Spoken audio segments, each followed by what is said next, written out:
lobiko nanga mwana etangamaki utakala na bilembo ya mobeko lelo yo ekokisami namoni lobiko nanga mwana etangamaki utakala na bilembo ya mobeko lelo yo ekokisami namoni. Considéré comme un nouveau départ dans la vie chrétienne ou encore les premiers pas, car la personne née de nouveau abandonne l'ancienne vie, commence une nouvelle. Le baptême suscite alors un questionnement quant à son usage. Faut-il baptiser dans l'eau qui coule,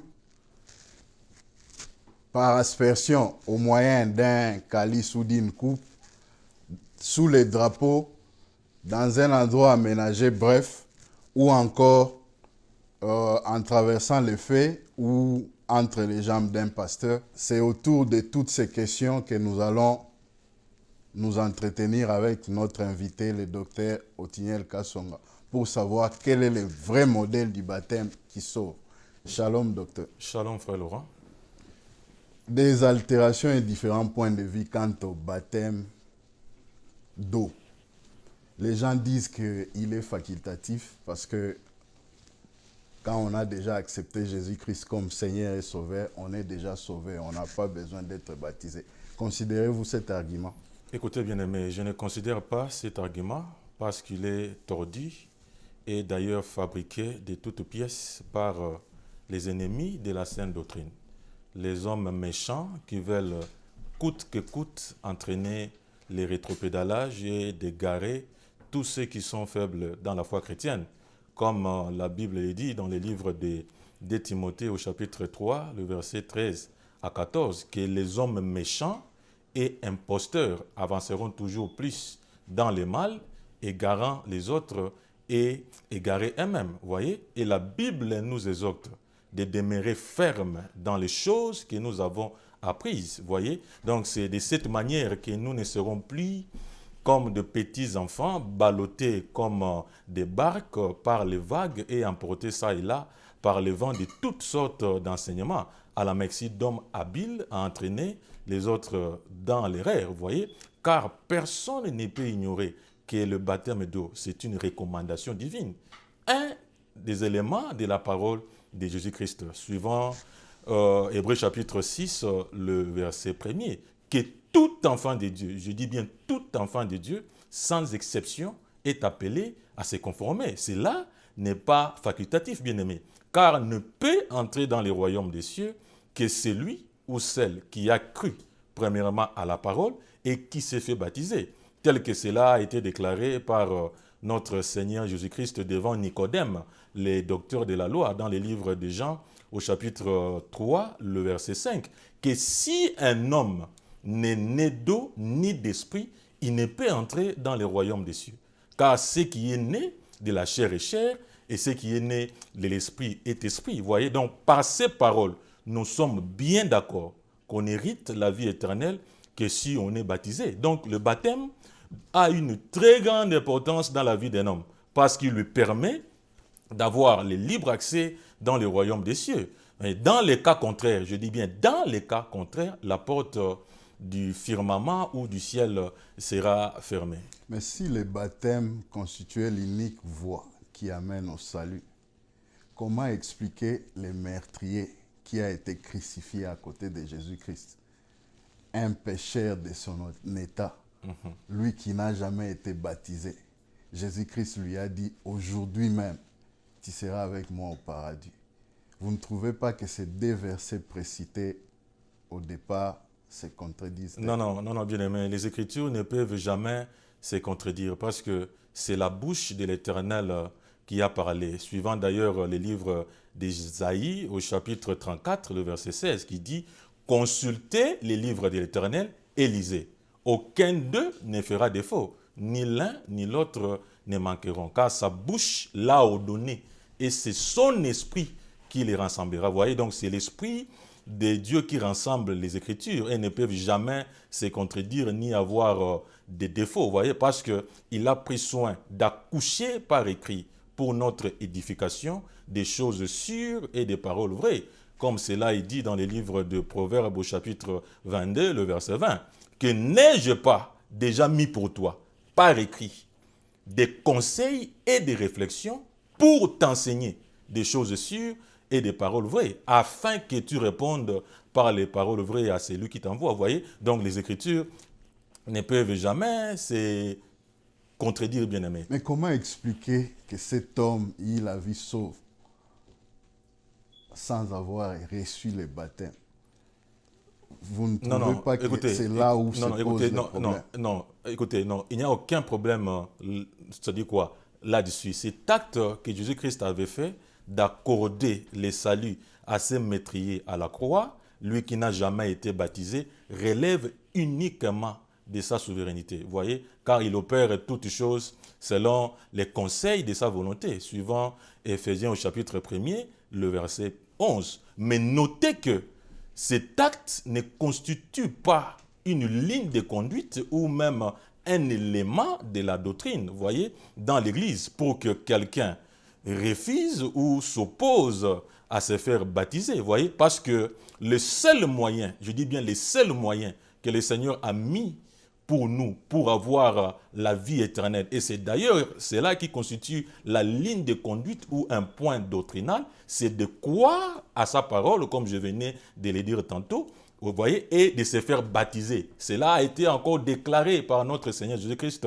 dans le livre de Marc au chapitre 16, le verset 16, vous voyez, que c'est lui qui croira et qui sera baptisé sera sauvé. Mais celui qui ne croira pas sera condamné, vous voyez. Et ces mêmes paroles, même les jours de la Pentecôte, les apôtres prononcèrent ces mêmes paroles lorsqu'ils enseignaient la bonne nouvelle du royaume de Jésus-Christ. Je suis dans les livres des Actes des Apôtres, chapitre 2, le verset 36 jusqu'au verset 38. Et vous remarquerez que ceux qui les écoutaient, ils eurent le cœur vivement touchés. Et ils dirent aux apôtres, que ferons-nous?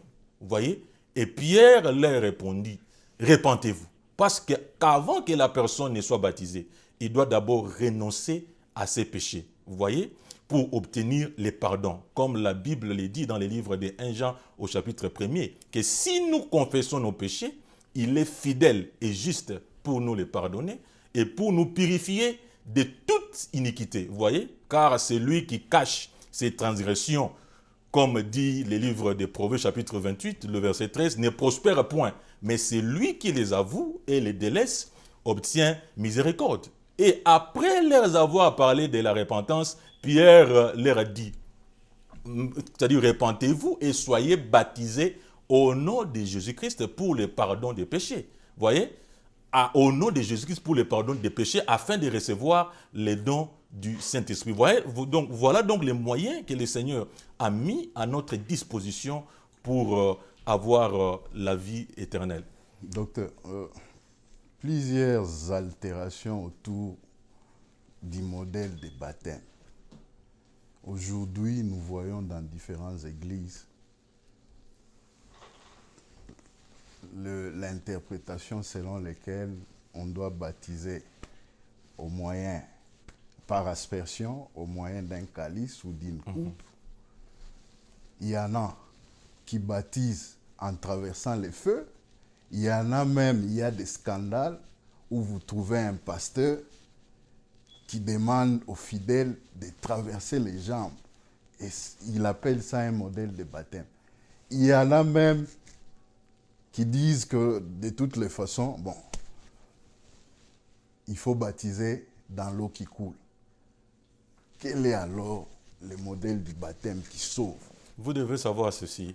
Le vrai modèle du baptême, excusez-moi, est celui qui tire sa source ou son soubassement dans la parole de Dieu. En revanche, si cela n'a pas une base biblique, les baptisés ne seront pas sauvés. Vous voyez? Or, pour avoir la vie éternelle, nous sommes appelés à reproduire exactement la parole comme les apôtres de Jésus-Christ nous les a enseignés. Vous voyez? Autrement, nous aurons crié en vain. Comme l'apôtre Paul le dit dans les livres de 1 Corinthiens au chapitre 15, le verset 1er à 2, que je vous rappelle, frères, l'évangile que je vous ai annoncé, que vous avez reçu, dans lequel vous avez persévéré, et que vous êtes sauvés, si vous les retenez, vous voyez, si vous les retenez tels que je vous l'ai annoncé, autrement vous aurez crié en vain, vous voyez. Donc ce que Dieu nous demande, c'est de faire toutes choses d'après sa parole. Comme ces jours-là, Élie, les prophètes qui rétablit l'autel de l'Éternel qui avait été renversé par les prophètes de Baal. Il dit ceci, ô Éternel, je fais toutes ces choses par ta parole. Réponds-moi, Éternel. C'est pour cela même que sa prière a été exaucée et le feu était descendu sur l'autel. Vous voyez? Et pour répondre à votre question, le vrai modèle du baptême que Dieu nous a recommandé doit se faire dans l'eau qui coule. Vous voyez? C'est-à-dire dans l'eau qui est en liberté des mouvements. On ne peut pas baptiser quelqu'un dans un endroit aménagé, comme par exemple dans une piscine. Cela n'a pas une base biblique. Et encore moins par aspersion au moyen d'un calice. Parce que là, c'est juste une partie du corps, c'est-à-dire la tête qui reçoit l'eau. Or, d'après la parole, lorsqu'on parle du vrai modèle, ou bien on parle du baptême, c'est lorsque la personne est submergée ou plongée tout entière dans l'eau. Car cela traduit, ou c'est tout un signe prophétique qui enseigne que la personne est morte et ressuscitée avec le Seigneur et que ses péchés lui sont pardonnés et que Dieu les a jetés au fond des eaux ou au fond de la mer, conformément au livre de Malachie, chapitre 7, les versets 18 à 20. Et la personne est devenue une nouvelle créature. Voilà donc les vrais modèles, en peu de mots, les vrais modèles du baptême que Dieu nous recommande. Donc, d'après vous, le baptême par aspersion au moyen d'un calice n'est pas biblique? Non, pas d'après moi, bien-aimé. Conformément aux Saintes Écritures, comme je viens de le dire tantôt. Vous voyez, on ne peut pas baptiser quelqu'un par aspersion au moyen d'un calice. Vous voyez, le vrai baptême, c'est lorsque la personne est plongée dans l'eau. Voilà pourquoi le Seigneur Jésus-Christ, qui nous sert d'exemple et qui est d'ailleurs notre modèle, n'a pas été baptisé par aspersion quand même. Il a été baptisé dans les fleuves Jourdain. Et vous remarquerez que tout son corps était plongé dans l'eau. Ce n'est pas moi qui l'ai dit, c'est d'après les Saintes Écritures. Et j'aimerais d'ailleurs qu'on lise cette écriture-là. Matthieu chapitre 3, le verset 16. Matthieu 3, le verset 16. Ok. Je lis au nom du Seigneur Jésus-Christ. Ok. Dès que Jésus y était baptisé, Ok. Dès que Jésus y était baptisé, continue. il sortit de l'eau. Il sortit de l'eau pour dire qu'il était où? Dans l'eau. C'est-à-dire l'effet de sortir pour dire qu'il n'a qu'à mai, abimi na mai. Nous pouvons même nous arrêter là. Dès qu'il baptise, donc c'est-à-dire quoi? Dès que Jésus a été baptisé, il sortit de l'eau. Vous voyez, donc, quand on parle du baptême, c'est lorsque la personne est plongée. C'est d'ailleurs la même manière que Philippe avait baptisé l'eunuque éthiopien en le plongeant dans l'eau. Vous voyez, d'après Actes des Apôtres, chapitre 8, le verset 37 jusqu'au verset 39. Et laissez-moi vous dire, bien-aimés, que cette manière de baptiser par aspersion, vous ne les trouverez que dans des églises où l'enseignement apostolique est piétiné. Parce que nulle part dans les Saintes Écritures, je dis bien nulle part, vous trouverez le Seigneur Jésus-Christ ou ses apôtres recommandés ou soit baptisés de cette manière. Je vous assure qu'il n'y en a pas. Vous voyez, donc cette forme de baptême est totalement contraire à l'évangile de Christ. Voilà pourquoi l'apôtre Paul tire sur la sonnette d'alarme pour nous mettre en garde ou en éveil dans le livre de Galates, chapitre 1er, le verset 8, que si quelqu'un, même nous, même un ange du ciel, vous annoncerait un autre évangile, c'est-à-dire un message différent de celui que nous vous avons annoncé, qu'il soit maudit. Parce qu'aujourd'hui, les gens ont peur des anges. L'ange m'a parlé sur la montagne de Kentucky. L'ange m'a dit, il faut voir, est-ce que le message de cet ange est s'accorder avec l'enseignement des apôtres? Vous voyez, si l'ange vous donne un message de baptiser par aspersion, vous lisez la Bible, exaté, c'est que l'été, on a vu. Vous voyez, donc cette manière de baptiser par aspersion ne vient pas de Dieu. Il tire d'ailleurs son origine d'une église, mais d'une soi-disant église, c'est-à-dire une église romaine, vous voyez, qui enseigne la fausseté et dont ces prélats viennent en vêtements de brebis, mais au-dedans, ce sont des loups ravisseurs. Il y a Bamilaï croyant que Bazan Nzambe, Omokonzi, Azalanayo, Boboto, mais Nzoka, Nakati, ce sont des loups. Vous voyez? Donc, il y a l'apparence, il y a l'alité, il y a c'est ça même ce que l'apôtre Paul a dit dans le livre de Timothée chapitre 3, le verset 5, qu'il y a l'apparence de la piété. Bon, non, ça, non, ce sont des hommes de Dieu. Mais reniant ce qui fait la force, éloigne-toi de ces hommes-là. Vous voyez? Parce que biso tu n'as qu'une apparence, mais nalité. Vous voyez? Parce que cette église-là, dans son actif, a tué, a maltraité, a décapité plusieurs saints et continue jusqu'à ce jour à s'opposer et à falsifier aussi la parole de Dieu en adorant même des statues et des ouvrages que Dieu a interdit d'adorer conformément au livre de Deutéronome chapitre 16, le verset 21 jusqu'au verset 22 qui dit que tu ne dresseras point un statut qui sont en affection à l'Éternel ton Dieu. Vous voyez? Ou une représentation quelconque des idoles, ou la figure d'un homme, ou la figure d'une femme. Lisons cette écriture-là. Deutéronome chapitre 4. Deutéronome chapitre 4. 4. Le verset 16. Deutéronome 4, 16. Ok. Je lis au nom du Seigneur Jésus-Christ. Ok. De peur que vous ne vous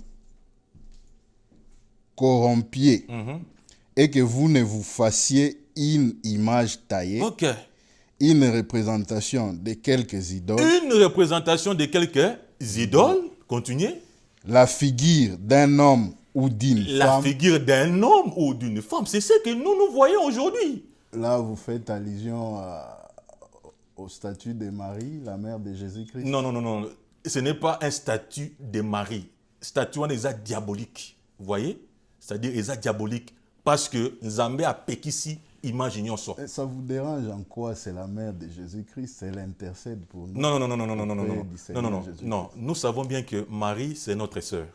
Vous voyez? Elle est dans les repos avec tous les saints qui nous ont précédés. Ce n'est pas notre... Non, non, non, ce n'est non, pas non, bien aimé, non. Attendez que j'achève mais cette pensée, s'il vous plaît. C'est-à-dire que Marie, elle est notre sœur, elle est dans les repos avec tous les saints qui nous ont précédés. Vous voyez? Donc, en attendant l'avènement de notre Seigneur Jésus-Christ, notre intercesseur aujourd'hui, c'est le Seigneur Jésus-Christ. Si nous pouvons lire les livres des Romains, si nous pouvons lire les livres des Romains chapitre 8.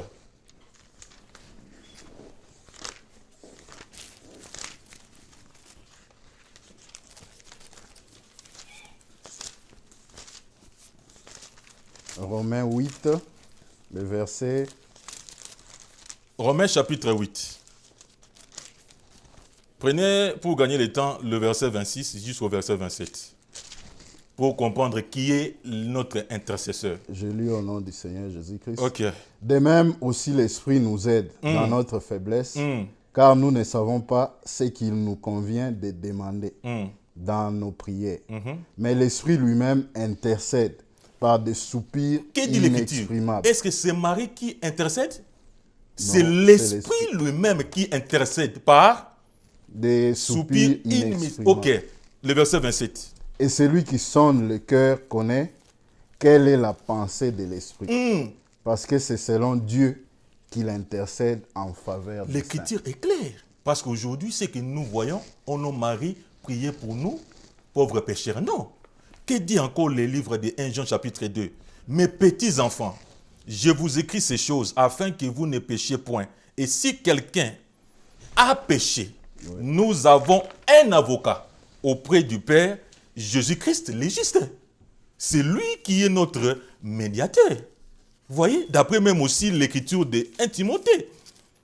Parce que médiateur Moussou Soazalité, Marie déjà, Aza Nabopemi. Ce que mon dit, Bazobon de la Marie, c'est que c'est-à-dire quoi, c'est un faux Dieu. Vous voyez? Voilà même que Nzamba Aza aussi, il y a qu'à confondre Bango. Mais au moment que Nadibanda, il y a Bango Bango des statues diaboliques. Vous voyez, qui fait même peur. Je prends le livre de 1 Timothée, rapidement, pour gagner le temps. Qu'est dit le livre de 1 Timothée? Génial. Mais j'aimerais d'ailleurs que vous puissiez lire cette pensée-là. 1 Timothée. 1 Timothée, chapitre 2, le verset 5. 1 Timothée, chapitre 2, le verset 5. Je peux lire ici, si vous n'êtes pas prêt. Ok, que dit la pensée? Car il y a un seul Dieu et aussi un seul médiateur entre Dieu et les hommes, Jésus-Christ, homme. L'écriture est claire. Médiateur, c'est mon corps. Tout le monde a dit prier pour nous, Marie, priez non. Vous voyez? Tout le monde a dit ce qui est notre intercesseur, notre médiateur. Et pour achever ma pensée, Oui. retenez ceci, que l'ennemi sait que le baptême a une très grande importance. Et pour écarter les enfants de Dieu dans la vérité, il cherche par tous les moyens de leur présenter un faux baptême pour leur détourner de la vérité. Sachez-le bien que c'est lui qui a été baptisé par aspersion au moyen d'un calice ou sous un drapeau ou dans une piscine ou en traversant le feu ou même comme vous l'aviez aussi dit, il a traversé les jambes de son pasteur comme cela aussi s'est fait dans d'autres fausses confessions. Il n'a pas encore reçu le Saint-Esprit et il ne sera jamais sauvé. Vous voyez? Parce que toutes ces pratiques, je dis bien, toutes ces pratiques sont en dehors du vrai modèle du baptême que Dieu nous a recommandé, afin que nous puissions avoir l'accès dans son royaume. Car pour y accéder, je dis bien, pour y accéder, nous devons faire toutes choses d'après les modèles, ou bien d'après son modèle, comme il déclara à Moïse dans le livre d'Exode chapitre 25, le verset 40, qui regarde et fait d'après les modèles qui t'a été montré sur la montagne. Et lorsque Moïse respecta les modèles en construisant les tabernacles selon la pensée de Dieu, la gloire était descendue, bien-aimé. Docteur, plusieurs pays dans le monde sont confrontés à des réalités climatiques, à des réalités naturelles. Ici, je fais allusion à des conditions climatiques. Nous voyons dans d'autres pays, quand l'hiver arrive, les rivières sont séchées, gelées, et dans des coins où le réchauffement climatique est en train de voir le jour, nous voyons des rivières séchées. Refuserons-nous de baptiser quelqu'un dans une piscine? D'ailleurs, il y a un courant de pensée qui dit que lorsque la personne est baptisée dans une piscine, son corps est immergé tout entier. Quel est votre point écoutez, de vue? bien-aimé, c'est une bonne question, que le Seigneur vous bénisse. Il faudrait savoir ceci, les circonstances ou les réalités naturelles, c'est-à-dire quoi, liées aux saisons ou même aux conditions climatiques, ne peuvent jamais empêcher notre Dieu d'accomplir une bonne œuvre à celui qui a trouvé grâce à ses yeux. Vous voyez?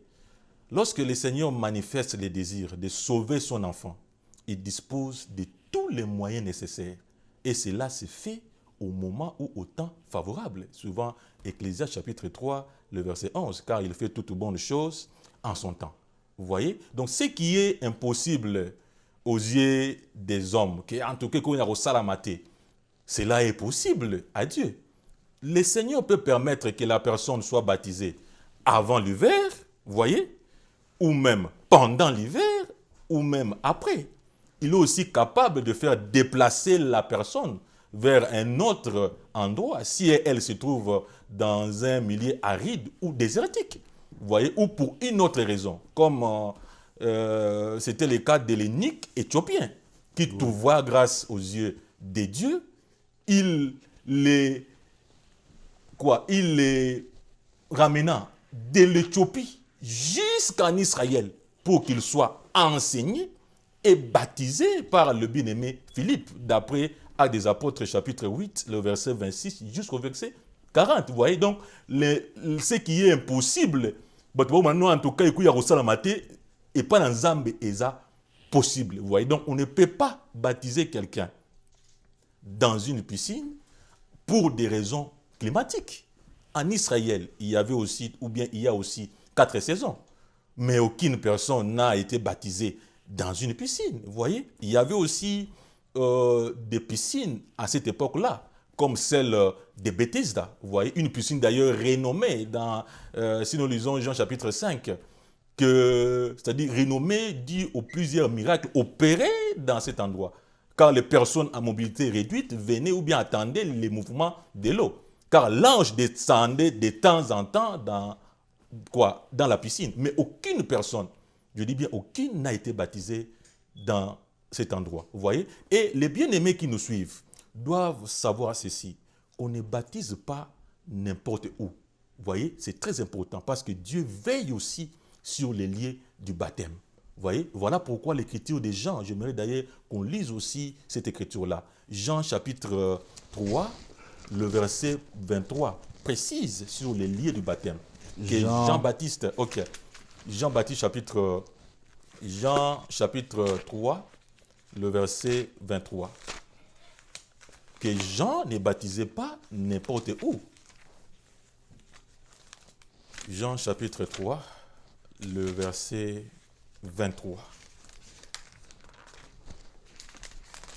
Jean 3, le verset 23. Ok. Jean aussi baptisé à Enon. À Enon, ok. Près de Salim. Près de Salim, c'est-à-dire il baptisait à Enon, près de Salim. Parce qu'il y avait là beaucoup d'eau. Quelle est la raison? Parce qu'il y avait là beaucoup d'eau. L'écriture est tellement claire. Nous pouvons même nous arrêter. Pour être baptisé. Ok. Vous voyez, il baptisait à Enon, près de Salim, parce qu'il y avait là beaucoup d'eau. Vous voyez, l'écriture est tellement claire. Et il baptisait aussi dans les fleuves Jourdain. D'après Matthieu chapitre 3, le verset 1er jusqu'en bas. Vous voyez, donc, l'écriture est tellement claire, tellement claire. Et j'aimerais encore ouvrir une brèche. Il faudrait savoir ceci, car c'est aussi très capital, que c'est lui qui doit baptiser. Parce que Dieu veille aussi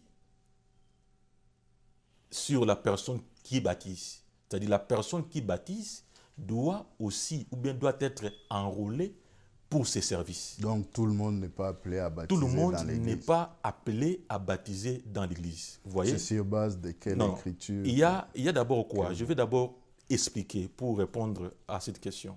Donc sachez-le que ceux qui baptisent sont les ministres de la parole et les disciples. Ici, je fais allusion à ceux qui sont appelés au ministère de la parole. Vous voyez? Donc c'est d'ailleurs, ou bien c'est conformément aux paroles de Jésus-Christ avant son ascension. Je suis dans les livres de Matthieu au chapitre 28, le verset 16 jusqu'au verset 20. Vous voyez? Le Seigneur donnant l'ordre à ses apôtres d'aller prêcher et baptiser. Vous voyez? Donc d'après cette écriture, c'est lui qui enseigne la parole ou qui prêche.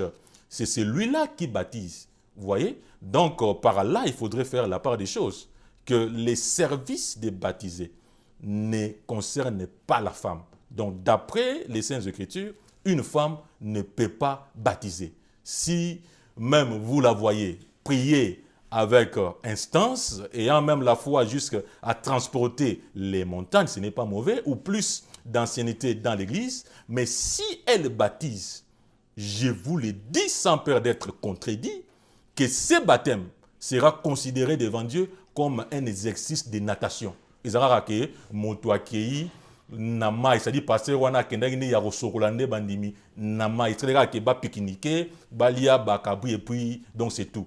Parce que devant Dieu, à quoi agréer manière to baptême moinaté. Vous voyez, parce que ceux qui baptisent sont ceux qui prêchent la parole de Dieu. Voilà pourquoi certaines personnes n'ont pas le Saint-Esprit, parce que ceux qui les ont baptisés n'ont pas été appelés à la dite charge. Vous voyez? Et j'aimerais encore dire ceci. C'est d'ailleurs un élément dont plusieurs gens ne font pas attention. C'est de savoir, est-ce que c'est lui qui m'avait baptisé ou c'est lui qui me baptise a été lui-même baptisé dans la bonne parole? S'il a été baptisé par aspersion au moyen d'un calice ou dans une piscine ou sous un drapeau à Kati Losako, ou bien il avait traversé les feux ou sous d'une autre forme qui n'est pas biblique et qu'il baptise d'autres personnes tout en gardant ces mêmes baptêmes, je vous le dis bien aimé, que lui et tous ces baptisés sont encore inconvertis. Parce qu'il faudrait les savoir que la vraie conversion commence quand la personne renonce à ses péchés et se fait baptiser dans la bonne parole par la personne aussi qui garde l'enseignement des apôtres et des prophètes et qui baptise au nom de Jésus-Christ, pas à un autre nom, même pas au nom du Père, parce que d'ailleurs c'est le nom du Père et du Fils et du Saint-Esprit, ils ont comboté. Vous voyez? Donc il doit baptiser au nom de Jésus. Dans les cas contraires, ce baptême bien-aimé sera nul. Nous sommes obligés de mettre fin à cette émission. Tous ceux qui nous suivent de partout, suivez-nous sur YouTube, Trône de Salomon, Évangile éternel. Avant de couper, je ne sais pas si le docteur a un mot de la fin. Bon, c'est les mots de la fin se rapportent avec les conseils de notre bien-aimée Naomi à sa belle-fille Ruth. En ces mots, je suis dans les livres de Ruth, chapitre 3, le verset 1er jusqu'au verset 3. Que ma fille, je vais assurer ton repos. Parce que son souci était que Ruth entre dans la maison de Boaz. Il lui donne les recommandations. Pardon, elle lui donne les recommandations. Que lave-toi pour entrer dans cette maison-là, pour être la femme de Boaz. Lave-toi, oins-toi d'huile et remets tes habits.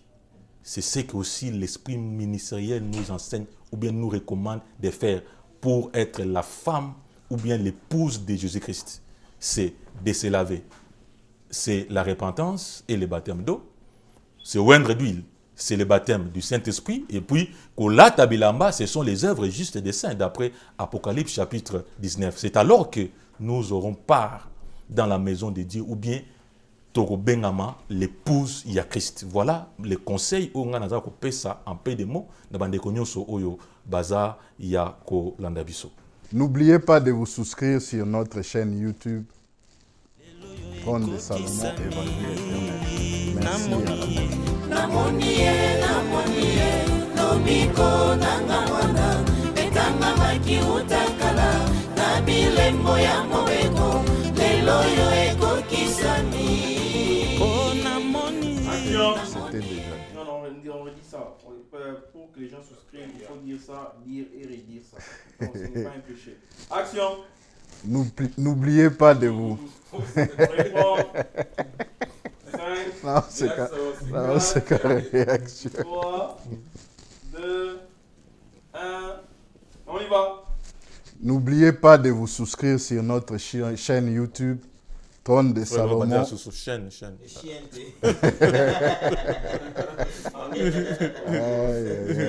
Allez-y. N'oubliez pas de vous souscrire sur notre chaîne YouTube Trône de Salomon, Évangile éternel. Merci et à la prochaine.